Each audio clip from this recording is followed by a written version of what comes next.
All NBA fans know when the month of July hits, we are all checking our phones for the free agent signings from Woj and Shams, and this year was no different. We saw some players get the bag this offseason, and whether they are worth the money is up to you, but we also saw some star players sign for an absolute bargain. So in this video, I'm going to be going over 4 of the best free agent signings this offseason, as well as 4 of the worst free agent signings. And just one disclaimer, that this video doesn't include any trades, like Porzingis to Boston and Bradley Beal to Phoenix. Just purely free agent signings this offseason. So let's not waste any more time and hop right into the video. Cue the intro.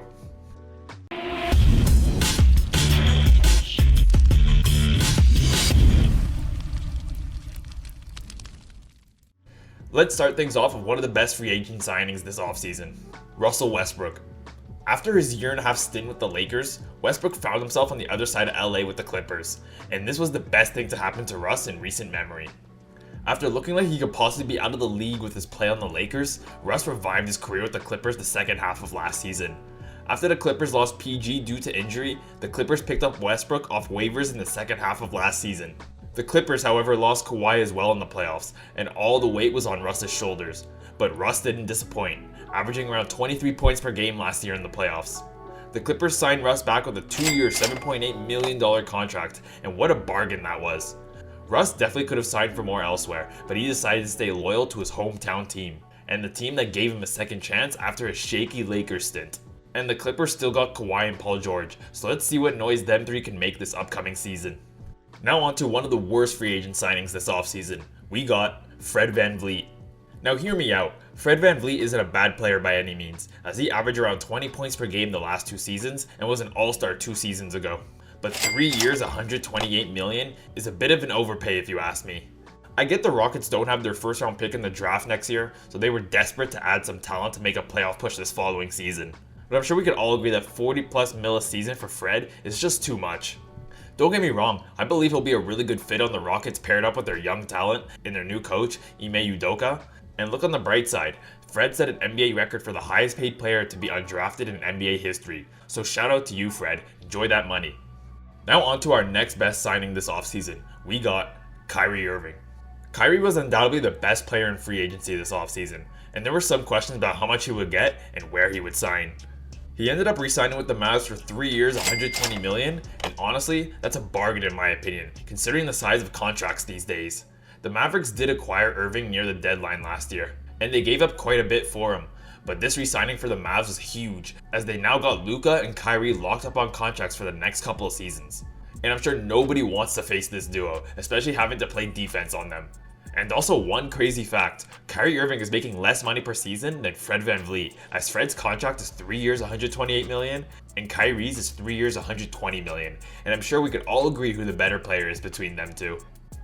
Our next worst signing of the offseason, we got Jerami Grant.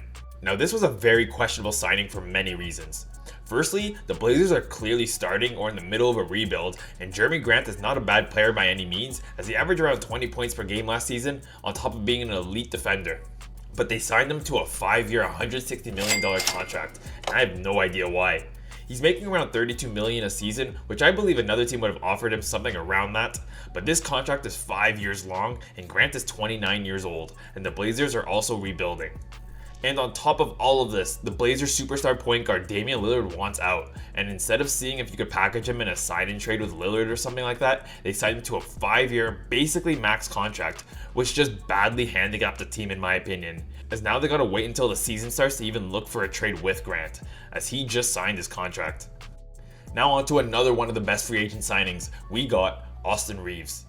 Austin Reaves just came off a breakout season for the Lakers, averaging around 13 points per game on insane efficiency and had an outstanding playoffs as well.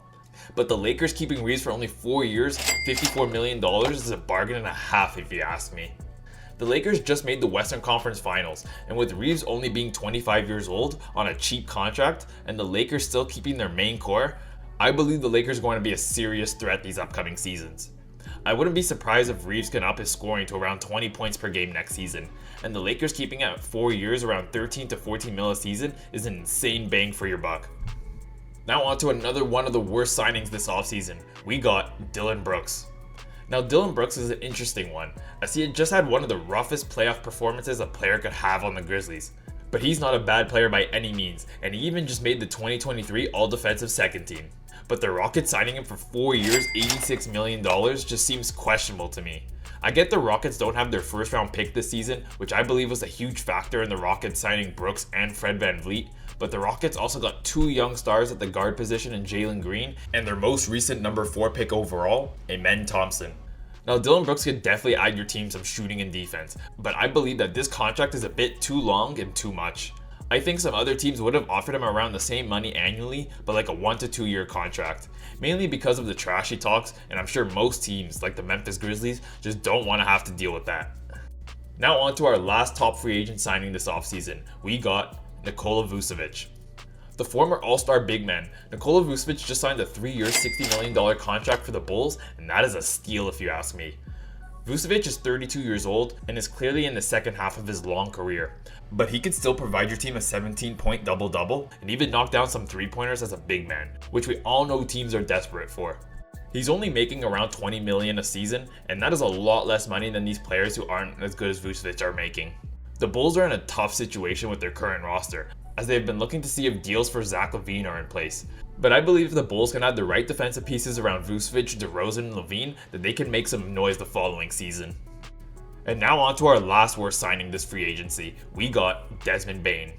Now, Desmond Bane isn't a bad player by any means. Hell, I wouldn't be surprised if he makes the All-Star team this next season. But 5 years, $207 million, it's just a lot of money if you ask me. Now, I understand that this is basically how contracts are nowadays, with players making around $40 to $50 million a season, but I'm just concerned with how the Grizzlies are going to pay everyone else on their team. As Ja Morant will get a big contract soon, and they will definitely need to sign more pieces to keep a contending roster over the years. I think Bane is an amazing player, one of the best shooters in the league. I just personally believe that just under $50 million a year for Bane hurts the flexibility of the roster too much. Around $30 million a year would have been good in my eyes, but hey, at least Bane is getting the bag, and you always love to see people get paid for their hard work. Thank you guys so much if you made it to the end of this video. If you like this video and want to see more content just like this one, drop a like and subscribe to the channel, and I will keep you guys updated with new videos every week. Thank you guys, and I will see you in the next video.